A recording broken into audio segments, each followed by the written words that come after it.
Welcome to Co-Teaching Overview, the what, why, and how. My name is Mark Helton, and I'm the math consultant at the Central Kentucky Educational Cooperative. My background is in high school math. I was a general ed math teacher.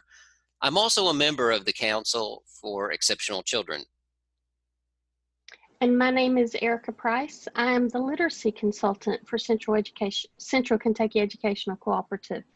I've also been a member of CEC for several years. My background is special education. Our outcomes for today are threefold. First of all, by the end of this video, we hope that you'll be able to articulate some of the big ideas about co-teaching. You'll also learn about the application of the various models of co-teaching for math and literacy. You're going to learn about 6 different models throughout this session, and you'll see examples for both a math class and an ELA class. Finally, at the end, you'll gain some knowledge about some resources for co-teaching, and we'll share several resources with you. You should have already made a copy of the notes page. This will help you as you go through for recording some of your thoughts and some of the material down. During this session, you will hear a password. When you hear that password, please write it down. You will need that as part of your exit slip and evaluation at the end of this session. So let's get started. What is co-teaching? This is where the general education teacher and the special education teacher work together to provide special education services within the general education setting. In this video, we'll look at different whole group and small group methods for co-teaching. Co-teaching is a service delivery option. This is considered part of the student's least restrictive environment. Co-teaching will also focus on access to the curriculum. A goal of co-teaching is to provide students access to the curriculum in their LRE, their least restrictive environment. Co-teaching consists of 2 or more licensed professionals. Paraprofessionals are not co-teachers. Additional co-teachers you could bring into the setting could be your EL teacher or your gifted and talented teacher. Co-teaching primarily occurs in a single shared room, although there will be times when the class splits. For example, half the class in the computer lab and the other half in the classroom, but this is not a common occurrence. Co-teaching is where all the students are members of their co-taught class. Both teachers are viewed as equal teachers in the classroom. So why do we co-teach? Here's a little math equation that kind of puts it together. When a student has access to rigorous curriculum, plus the delivery of their specialized individual instruction that's delineated on their IEP, they show increased academic improvement. And that's what we want for all of our students. And so when the students have both the access to the curriculum through the gen ed teacher bringing that piece and the special education teacher bringing the specialized instruction, the SDI. Those two together lead to increased outcomes for students with disabilities. During this video session, we will be referencing different high leverage practices in special education. This document can be downloaded using the QR code that you see on this slide. The 3 high leverage practices that we're going to kind of highlight during this session are collaborating with colleagues to increase student success, consistent, organized, respectful learning environment, and high leverage practice 17, which is about flexible grouping. A key component, and what is really at the heart of co-teaching, is a concept called parity.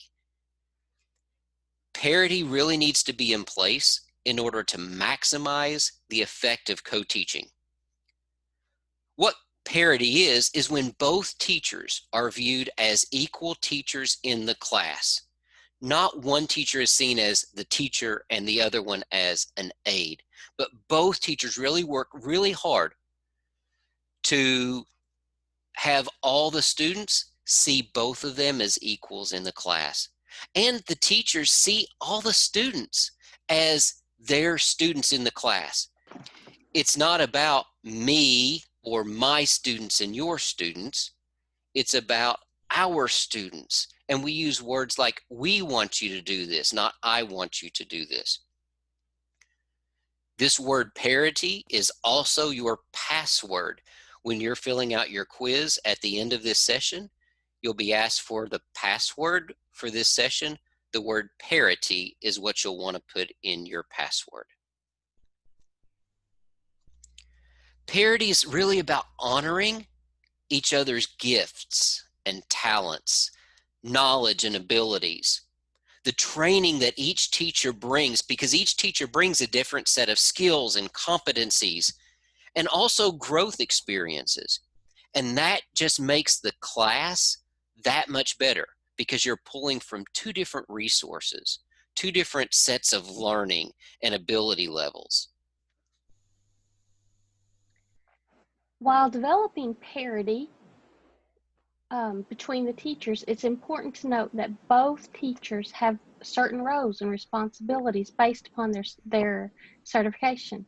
For example, the special education teacher has the role of planning, designing, and initially implementing SDI, or specially designed instruction. Once the special ed teacher initially implements that, then the gen ed teacher can replicate it and extend the SDI for generalization of those targeted skills. The special education teacher has also spent a lot of time studying how different students learn differently and process information differently based upon their disability.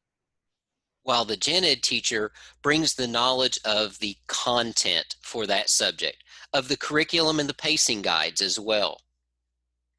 The special education teacher knows how to individualize the instruction for different students. While the gen ed teacher has really spent a lot of time learning how to manage large groups of students.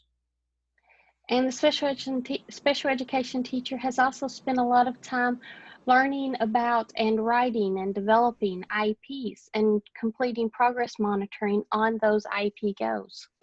And the gen ed teacher brings that knowledge of what is the typical student supposed to know and be able to do.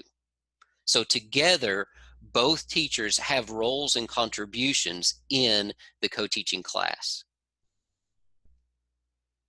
Okay, so let's just pause a moment and think. Why doesn't co-teaching work? Why might there be breakdowns in the co-teaching partnership?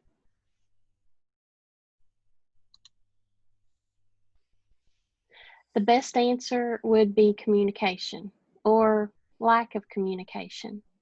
Unintentionally, we may send mixed messages to the students if we have not discussed classroom expectations or classroom routines. The lessons won't be as effective since you won't be drawing on both teachers' strengths and skills, and students may not receive all of the SDI they need to be successful. So in order to really facilitate the communication, it's important to find time to plan in some way or fashion.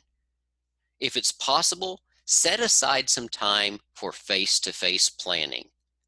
It may not be every day, it may not even be every week, but at least every couple of weeks, find an opportunity before school, after school, to work together to talk through what is coming up in the next 2 to 3 weeks of class.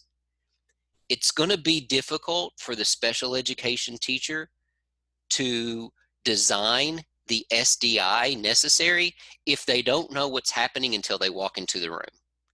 That can't happen, that can't work, and that's where breakdown happens in the co-teaching setting.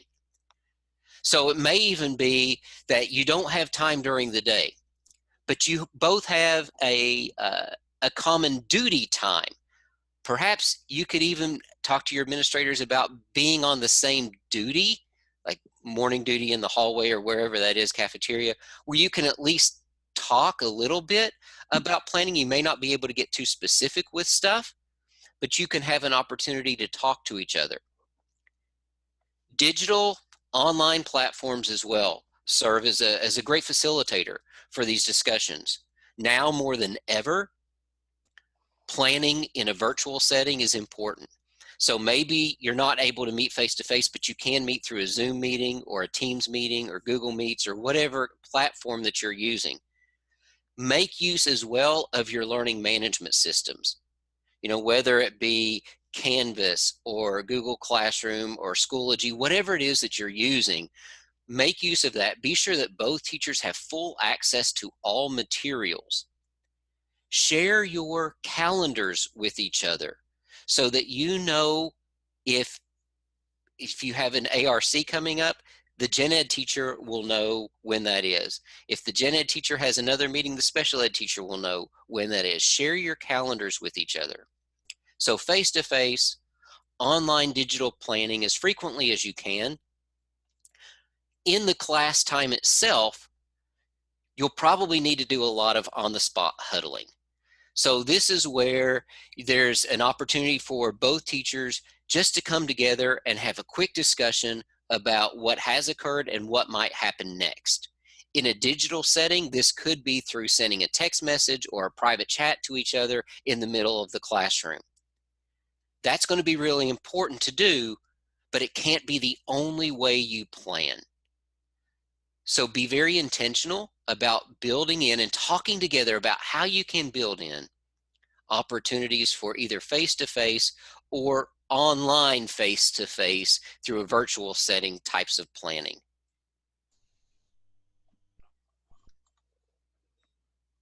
Throughout this module, we'll be reviewing different ways to incorporate co-teaching. This can be done in small group or whole group settings.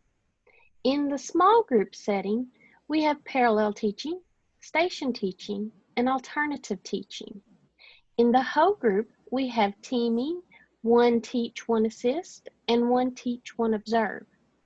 Each of these will be discussed in more detail in the upcoming video. These methods can be used in the classroom or in the virtual setting. A virtual example of parallel teaching could be to break out into 2 breakout rooms and divide the class evenly. The same content will be taught in both rooms, but the teachers will be using different strategies.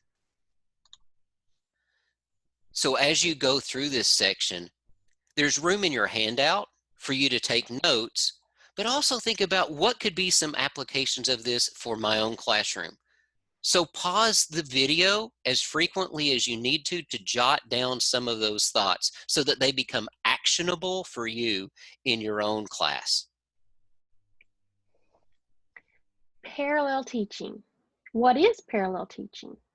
So during parallel teaching, we have the students divided into 2 groups. We give students, this gives students a varied perspective. It could also allow for 2 different teaching methods to teach the same content simultaneously. Why do we have parallel teaching? Well, parallel teaching allows students to have more opportunities for individualized instruction, and it lowers the pupil-teacher ratio. It helps to share the workload and allows for reteaching, and it allows for enrichment. Parallel teaching reduces the instructional burden on students and teachers. Another point to remember, during co-teaching, make sure to vary the groups. We do not want the students to continuously be placed in the same groups. The students need to work with both teachers. We also don't want the students with special needs in one group and the remaining students in another group. This only creates a resource setting within the general education classroom. In a literacy setting, parallel teaching could occur after a whole group reading. The students may be trying to determine what the text is explicitly saying. The text could also be displayed on a large screen so that the students could continuously reference it as needed. Then the students could break into two groups. For one group, the teacher could pose questions about the text's actions, words, and details that require the students to look more closely. The teacher of the other group could have the students working on select specific words and sentences that are important to understanding the text. One of the things to note about parallel teaching is that the groups don't have to be exactly evenly divided. So one group could be a little bit larger than the other group, and that's okay. It's also important to know that the students in each group are not going to switch to the other teacher because they're learning the same content. Here's an example, though, of how students might present their content to each other. So in a math class, perhaps you're working on using unit rates in word problems. That's the big idea of the content. One group is using the context of mixing colors for art class, and the other group is using the context of purchasing supplies for foods class. The same content about unit rate word problems, but through two different lenses. So each teacher takes one of those lenses and teaches the material to their group of students. Then the students could partner with someone from the other group to teach an example that they learned in their group. But the students are not going to rotate through both teachers because they've already learned the content. It may be exactly the same in both groups, but it may come from different perspectives or different contextual settings, as in this example from your math class. So our next small group model is station teaching. Station teaching contrasts from parallel teaching in that the students will move between all of the groups in station teaching. In station teaching, oftentimes there are more than two stations or groups rotating through. Some, like John O'Connor, have suggested that in a virtual setting, especially as teachers are learning to teach virtually and students are learning to adjust to learning in a virtual environment, that you just start with two stations and then add in independent stations as students become more comfortable in that independent environment in a virtual setting. In a physical classroom, you may still start out with just two groups and then add independent stations as students learn how to work independently. In station teaching, that it contrasts from parallel teaching, the students do rotate through all of the stations or the groups. So they have the opportunity to see and work with both teachers in the classroom. Remember that idea of building parity. So if some students only work with one teacher in the classroom, they're not going to see both teachers as teachers in the classroom. So station teaching affords the students the opportunity to work with both teachers in the classroom. It also facilitates interdependence and independence by the students working together and in solo in those independent stations. So the number and the purpose of the stations is going to differ. It is going to be important to remember that the order of the stations is going to be different for each group. So one station may not necessarily build upon another one. It does provide you the opportunity to differentiate and individualize instruction. You can build in practice for maintenance and generalization. You can facilitate discourse between students because the students are in smaller group settings. And there are multiple ways to elicit evidence of student thinking. Let's go back to high leverage practice 17. The groupings are based on data, and so they're flexible and they're changing. Once again, if you have all of the students with IEPs working only with the special ed teacher and they're in their own group, then you have created a resource class inside the gen ed setting. You don't want to do that. You don't want to single out students like that. So it's going to be important to be intentional about the way you group and changing those groups up. So in station teaching, an example for an ELA classroom could be that the students are to analyze how complex characters develop and interact. At one station, the general education teacher has students generate a list of all the characters from their current text and then determine, according to the criteria they create, which ones are complex and the nature of the complexity. The special education teacher could then be working with students at her station on building a plot map, noting each time certain characters interact and its effect on the text. At the independent station, students can be using information they have to create or complete different character interaction maps. In math class, you might have a situation where the gen ed teacher is focusing on a core content piece of solving word problems. And in this example, they're solving word problems using systems of equations. The special ed teacher could have a twofold role depending on which group is with the special ed teacher at that time. For students who have not yet been to the gen ed teacher, the special ed teacher may work with those students on solving systems of equations using substitution and elimination.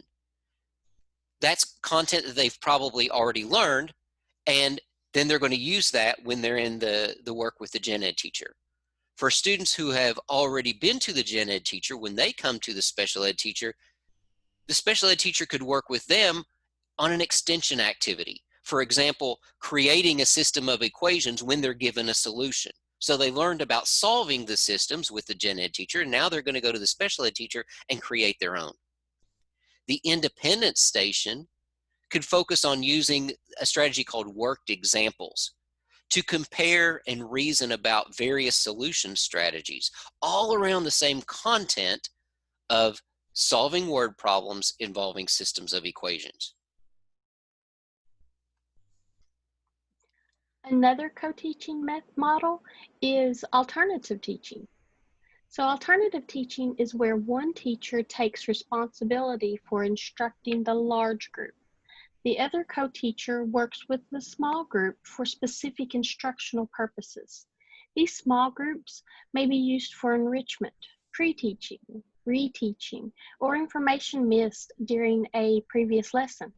For example, if the student was absent or on a field trip.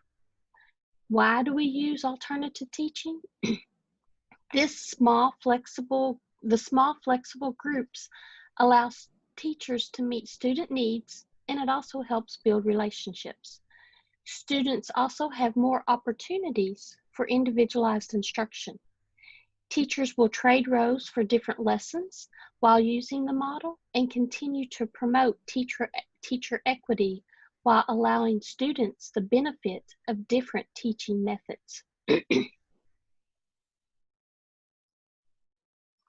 In this setting, students have been working to understand how to assess how the point of view shapes content. A small group of students are struggling with understanding the meaning and what the point of view entails. The special education teacher will work with these students by providing visuals, images, artwork, films, or other items to help students gain a better understanding, while the general education teacher works with the large group of students to generate words that characterize the style of writing, and then students will be able to explain how these words shaped the point of view. In this math example, the students have been working with multiplying whole numbers using an algorithm. And so maybe they've spent a day or two learning that content. And so in this lesson, or in this part of the lesson, the special ed teacher is taking the larger group and working just on some more scaffolded practice.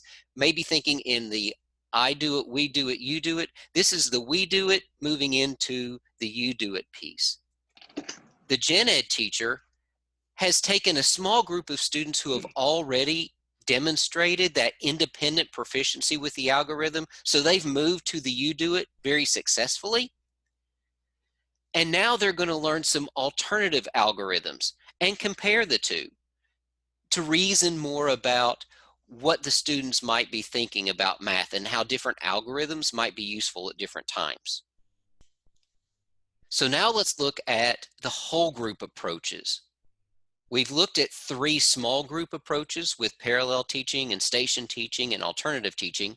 And so now that we're going to examine the 3 whole group approaches. The first one is team teaching, also known as teaming.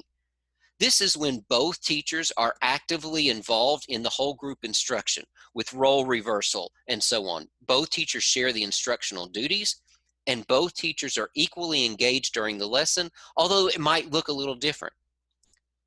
So why might you use teaming or team teaching?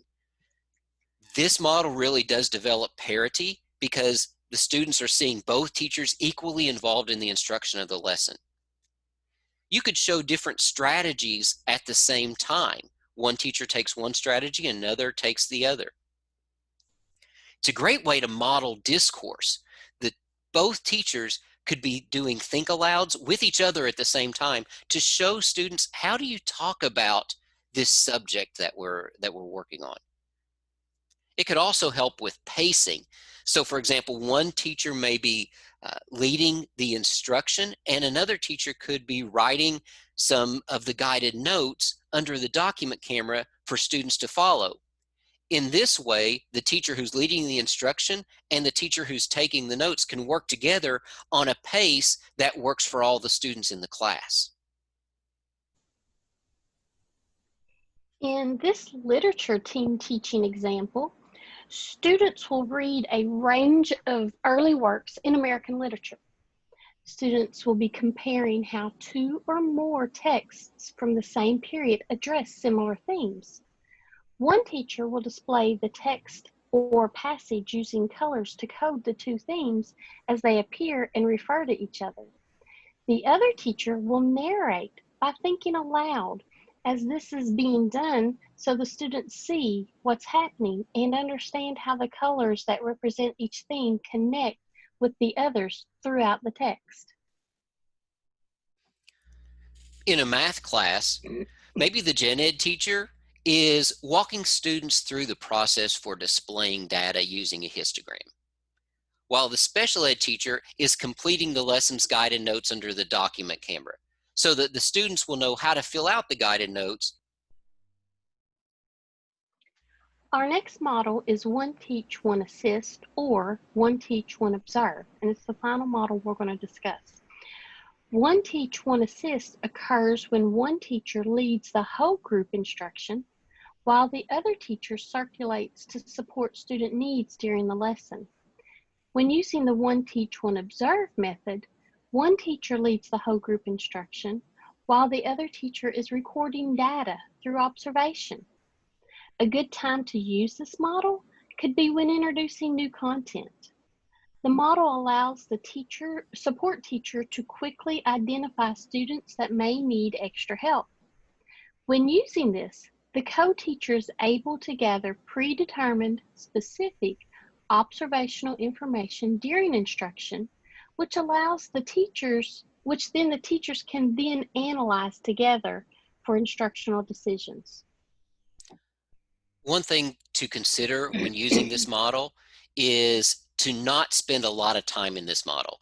This tends to be the model, either one teach, one assist, or one teach, one observe, that most co-teaching teams tend to fall into, and they stay in it for a very long time. In this model, you're not able to work with small groups of students in the same way. It is not as effective as those small group models. So you might start a class using this model, and then after a few minutes, move into one of the other models for the majority of the lesson.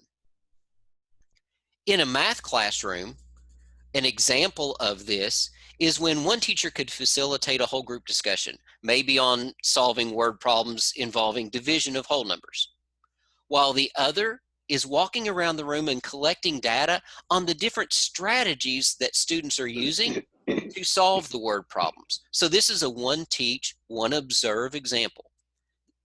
The two will then huddle Remember, we talked about on-the-spot huddling for planning. This is a time when on-the-spot huddling could be really useful. So the two teachers are going to huddle together, and then they're going to select and sequence students to call on that will really build and emphasize student discourse and model for students how to construct a viable argument for your work in math. In an ELA class with this model, the special education teacher is leading students through a review of the assignment on determining theme by having the students generate lists of words, phrases, or discuss images that reoccurred throughout the text, while the general education teacher is circulating to support the students by giving needed hints from bold words, images, and headings in this one teach, one assist lesson. So we started out this session by saying there were three big outcomes: to articulate big ideas about co-teaching, to apply the various models, and you saw 6 of them, in math and literacy settings. And the third one is about knowledge of resources for co-teaching. So we just want to share with you a couple resources. There is a bit.ly URL here for a co-teaching Google folder. This has all kinds of participant resources in it that you can take and use. The CKEC YouTube channel, which is called Training CKEC, has a playlist of co-teaching videos. We're continually finding other videos out there and adding that to that playlist. So check that out. Become a subscriber of the CKEC YouTube station. Finally, on our ckec.org website, we have a co-teaching resources page. And there are lots of resources on there for you to explore and use. In your Google folder, you'll see a reference list. All of the references that we had from different authors that were on the slides in this session are on that list, as well as lots of other references to articles and books that you might explore to further your learning. So hopefully these resources will be useful to you as you go through and continually build up your own co-teaching classroom. Be sure to go on your overview sheet and click the end of training quiz. You'll need to score an 80% on that in order to get your PD certificate. If you have any questions, our email addresses are there. Please email us and let us know of any things that we might help you out with.